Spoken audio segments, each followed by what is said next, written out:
Hello guys. तो अच्छा जेन बंगाल गोटे रेप केस ହେଇଛି ତ ଗାଇସ୍ ତ ଇ रेप केसटा के रोकमा केନ୍ତା करी इने आंदोलन कले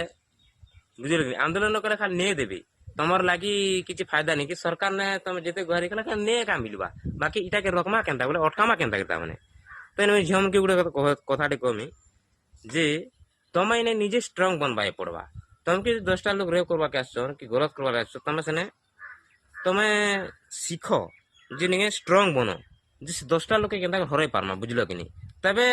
निजर माइंडसेट चेंज करबो आरो 10टा लोग के केन्ता हरई करबा सेरा तमे शिखो बुझलो कि नहीं आरो नहले तो एंता होतबे एंता का ने खाली मिलबा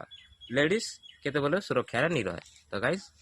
तो झियो माने हेदरी स्ट्रांग बनो जेंता कि तुम पूरा फाइट शिखो बुझलो कि नहीं ताने निजर रक्षा करबा लागी बुझलो कि नहीं स्ट्रांग बनो।